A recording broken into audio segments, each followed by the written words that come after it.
So Sam Altman had a recent interview clip that is going viral, and it's because he said enough is enough. So let's talk about it. So this is the interview clip that is currently going viral on Twitter, and it is making the rounds for many different reasons. It's about how OpenAI is moving towards their eventual goal of AGI and how they plan to manage the funds and ensure they don't run out of capital. Now, there's an interview from Brad Gertzner, the founder of Altman Capital, and in this, he asks a pretty simple question. He basically just asks, how is OpenAI going to manage to ever get out of the debt that they're in? Because they're paying $1.4 trillion for compute, yet they're only projected to have around, I think around $20 billion in revenue in this year. And by the time they get to AGI, they need to be able to actually fulfill on that promise. So you're about to see the clip that went viral, and people are starting to question, why was Sam Altman so defensive about a simple question into the economics of how OpenAI works? Let's take a look at this, and then I'll give you an in-depth analysis on why this interview is really important, because this is the future of AI in a way that makes sense, because it has to be baked into the economy in raw math for these companies to not go bankrupt and fail. How can the company with 13 billion in revenues make 1.4 trillion of spend commitments? And you've heard the criticism, First Sam. of all, we're doing well more revenue than that. Second of all, Brad, if you want to sell your shares, I'll find you a buyer. Enough. People are. I think there's a lot of people who would love to buy OpenAI shares. I don't think you would, including myself. Including myself. People who talk with a lot of breathless concern about our compute stuff or whatever, that would be thrilled to buy shares. So I think we could sell, your shares or anybody else's to some of the people who are making the most noise on Twitter, whatever, about this very quickly. We do plan for revenue to grow steeply. Revenue is growing steeply. We are taking a forward bet that it's going to continue to grow, and that not only will ChatGPT keep growing, but we will be able to become one of the important AI clouds, that our consumer device business will be a significant and important thing, that AI that can automate science will create huge value. So, there are not many times that I want to be a public company, but one of the rare times it's appealing is when those people are writing these ridiculous OpenAI is about to go out of business and, whatever. I would love to tell them they could just short the stock, and I would love to see them get burned on that. But, we carefully plan. We understand where the technology, where the capability is going to go, and how the products we can build around that and the revenue we can generate. We might screw it up.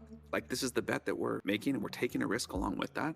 A certain risk is if we don't have the compute, we will not be able to generate the revenue or make the models at this kind of scale. Exactly. And let me just say one thing, Brad, as both a partner and an investor, there is not been a single business plan that I've seen from OpenAI that they're put in and not beaten it. So in some sense, this is the one place where, in terms of their growth and just even the business, it's been unbelievable execution. Now, I know that was a bit extensive in terms of what you heard, but I think it goes to show the importance of these conversations, because we truly get to see what they believe about various different things. Now, you saw in that interview, Sam Altman was a little bit defensive in terms of just having enough of people saying that OpenAI is going to fail, OpenAI is getting bankrupt. Maybe he was just having a bad day, but he refers to short sellers that are, in a tweet that I've seen from multiple people saying that these short sellers are non-existent. And we all know that OpenAI is quite the controversial company. They are breaking new ground in multiple different areas. But this is a tweet that I found that had a remarkable number of likes and retweets, and it speaks about the fact that they have several bets against OpenAI, and they are short OpenAI at a $300 billion valuation.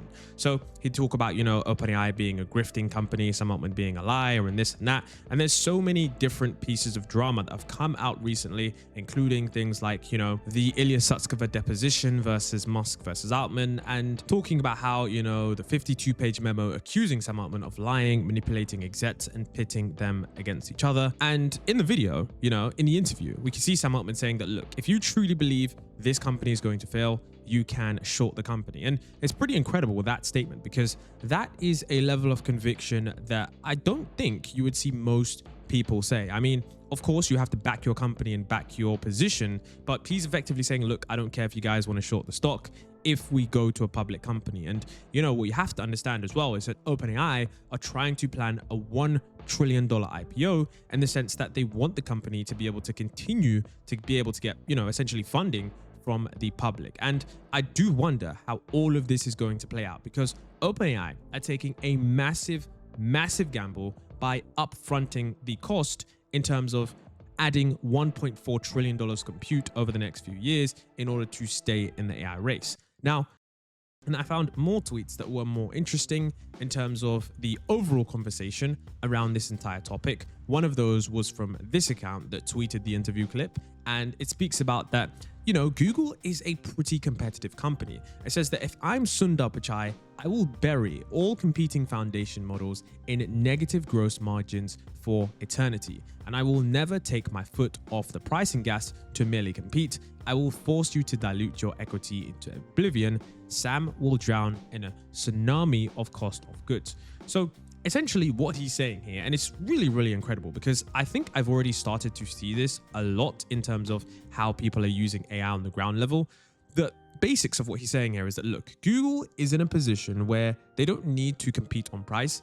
They have existed for a long time, and Google are going to just keep AI products unprofitable just so that they can destroy competitors, which means that Google can afford to run its AI models at a loss, which is negative profit margins, because it already has massive positive cash flow from YouTube search and YouTube ads, and of course Google search. So this means it can essentially outspend everyone and survive longer than the smaller players like OpenAI. By keeping prices extremely low, Google can force rivals to burn cash trying to compete until those rivals run out of money or have to dilute their investors, which is to sell more shares. So this is really important, because I think this is playing out. And one of the ways I've seen this play out already is that, like, certain tiers in Google, you just get unlimited usage. And I don't think I've seen unlimited usage in OpenAI or even in companies like Anthropic. And the key thing here is that basically what this person is also saying, and this post explains why Sam Altman got so touchy about his capital, is that Altman's positive cash flowing competitors like Google will ensure negative unit economics on LLM models until OpenAI's investors realize that they may never see a return and stop throwing good money after bad. Basically meaning that, look, if you're someone who's investing in this company and the company continues to lose money and they aren't able to be profitable because companies surrounding them are just going to run their models at a loss, so there's no reason for anyone to use that company, they are going to just simply say, you know what, maybe I shouldn't be funding this company. So it means OpenAI could be in a very bad position in the future if Google chooses to squeeze them in terms of offering services for cheaper and more efficiently and just provide better products and services. Remember, Google can afford to sell AI at a loss forever. OpenAI cannot afford to do this. And they're going to have to continue to do this until OpenAI finds a new profitable angle. And remember, the AI model war is not about who's smarter, it's about who can survive losing money the longest. The tweet continues to say that if Google gushes cash and is the only leading foundational model player that doesn't have to raise equity, everyone else lives on hand to mouth and has an implicit bet on tokenomics going positive at some point. And if I am Sundar, I'm never going to let that happen. I drown you in wed. Basically saying that, look, I'm never going to let that happen to the point where you're able to be profitable. I'm just going to continue to lose money until your company is out. And then when everyone stops using your company, we just either buy you for spare parts or just eat the market share. Now, of course, Elon Musk did respond saying they need to change their name to Closed for Maximum Money AI. Of course, Elon and Sam Altman have been going back and forth on Twitter. I'm not going to get into it too much, but the long story short is that Elon Musk is still upset at the fact that Sam Altman is turning OpenAI into a for-profit company. Of course, there are various reasons. There's so much surrounding this. Individuals are saying that Sam Altman doesn't own any equity in OpenAI. But of course, if you dig deeper, it is revealed that Sam Altman has many shares in the companies that have partnerships with OpenAI. So indirectly, he's certainly going to benefit from those partnerships. Now, turning OpenAI into a for-profit company, of course, there are various reasons. There's so much surrounding this. Individuals are saying that Sam Altman doesn't own any equity in OpenAI. But of course, if you dig deeper, it is revealed that Sam Altman has many shares in the companies that have partnerships with OpenAI. So indirectly, he's certainly going to benefit from those partnerships. Now, What's also fascinating, something really, really fascinating as well, was that 30 minutes after Sam shut down Brad's question about can you actually afford to spend $1.4 trillion for spend, Sam Altman actually dropped off the podcast. He just decided to leave.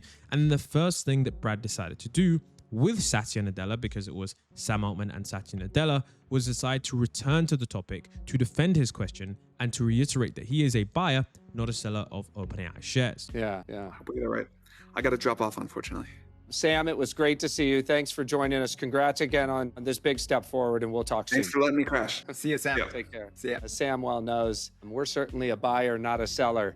But sometimes, I think it's important because the world, we're pretty small. We spend all day long thinking about this stuff, right? And so conviction, it comes from the 10,000 hours we've spent thinking about it. But the reality is we have to bring along the rest of the world, and the rest of the world doesn't spend 10,000 hours thinking about this. And frankly, they look at some things that appear overly ambitious, right? And get worried about whether or not we can pull those things off. Extraordinary. Now, of course, Brad decided to clear up the entire situation. And of course, like I said before, this was super, super viral. So I think it makes sense that he did this. Now, essentially, he was defending Sam Altman in this tweet where he talks about OpenAI has made 1.4 trillion in compute spending commitments, despite only having 13 billion in annual revenue. Remember, that's revenue, not profit.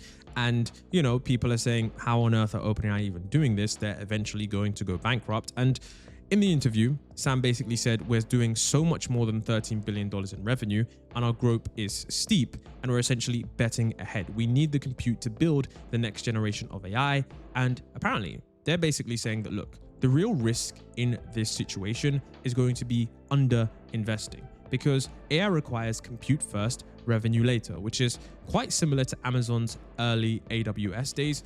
And of course, he's, throwing the jab at critics, which is like, if you're worried about us, if you really believe that we're going to, go bankrupt, you can just sell your shares. Like, nobody's holding you hostage. If you believe that this compute commitment won't work, just simply sell your shares and we'll see what happens in the future. So it's basically OpenAI saying, look, we don't care about the haters. We know exactly where we're going. Now, basically, Sam Altman is saying that they could hit $100 billion in revenue sooner than people expect. And at that growth rate, they could hit $200 billion in revenue by 2030. And even if it takes $200 billion of capital investment, you've built one of the fastest growing and most profitable companies in history. And this guy, Brad Gerstner, is essentially comparing this to how Amazon or Tesla operated.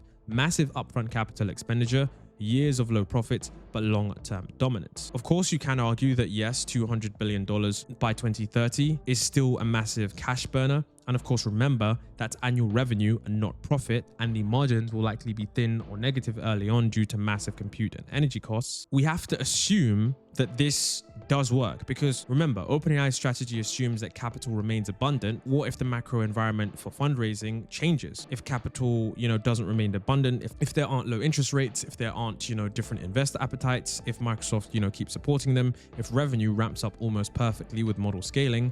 But, if the macro environment tightens, higher rates, investor fatigue, or a tech recession, they're stuck, okay? They're going to be stuck with gigantic fixed costs, multi-year GPU contracts without enough liquidity. And that's what people are basically saying. Look, you guys are taking a huge risk right now, and it's all great because the environment is right. Everyone's invested in AI. People are super, super bullish. But if that environment changes, $1.4 trillion worth of compute while your revenues are pretty low is a giant risk to take. And of course, people are now saying that Sam Altman is essentially playing with fire by front-loading this compute.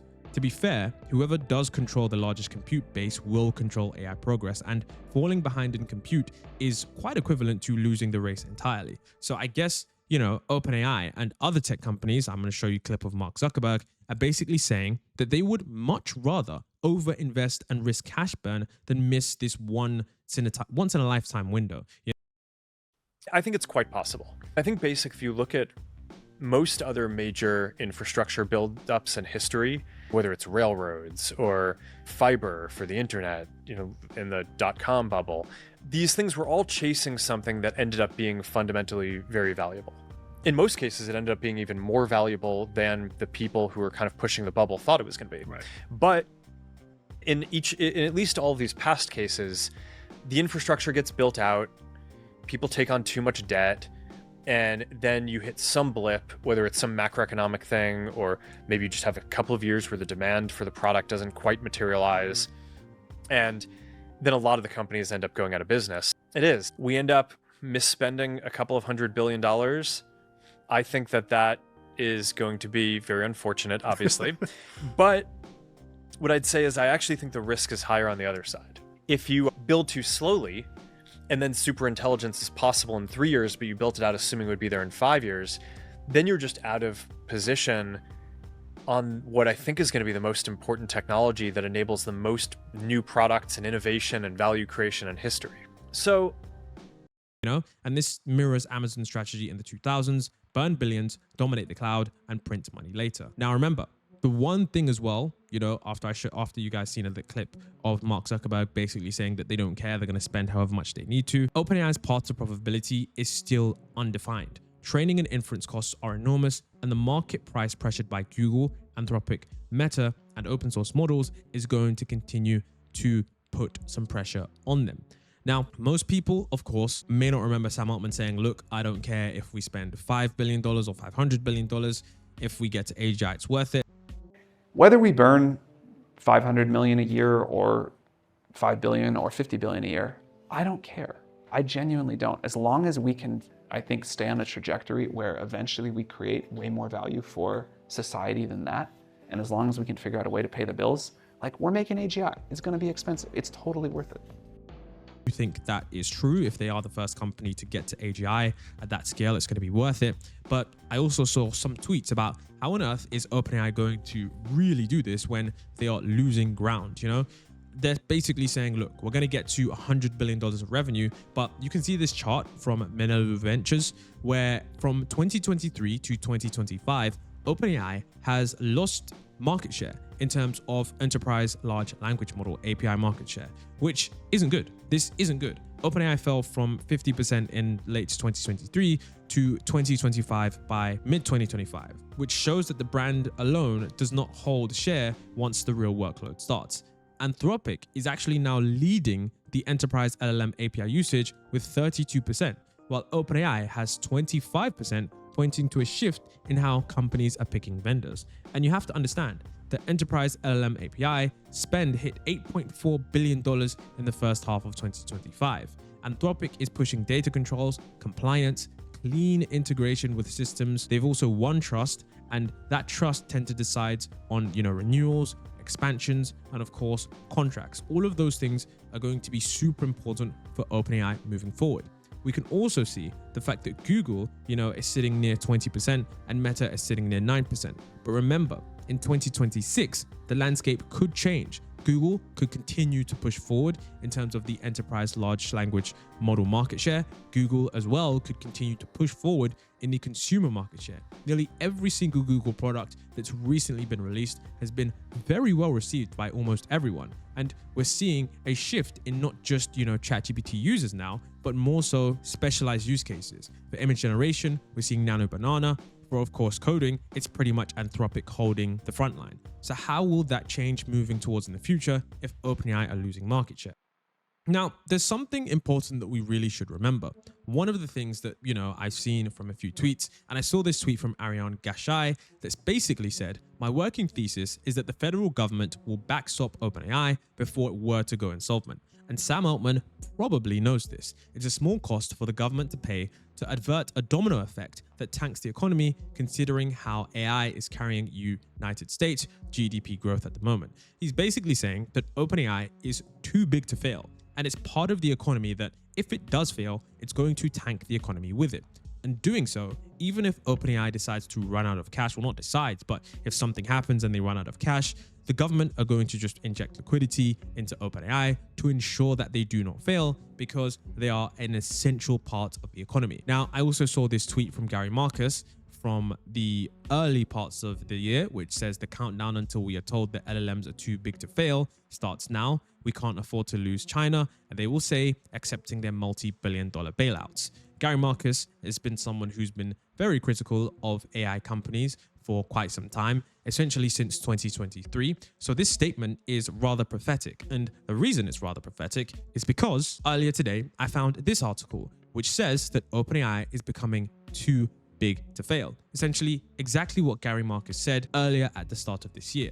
So this article was super interesting, and it essentially says a few things. It's talking about the fact that OpenAI hasn't turned a profit yet. Its annual revenue is 2% of Amazon sales, and it's uncertain beyond the hope of ushering in godlike artificial intelligence that might cure cancer, transform work and life as we know it. But yet, there's still a lot of hope and excitement. Now, you can see here that people are saying in this article that if the hype around Sam Altman's vision of the AI future fails to materialize, it's going to create systemic risk to parts of the US economy, likely keeping us out of recession. And essentially, there's a real concern that through many complicated and murky tech deals aimed at bolstering OpenAI's finances, the startup has become too big to fail. Essentially saying that OpenAI has made so many deals with so many large companies that they just can't fail at this point. And it talks about how in the 2008 to 2009, with the bank rescues, where they bailed out all those car companies, where certain companies became too big to fail because you don't want parts of the economy just disappearing. There's going to be so much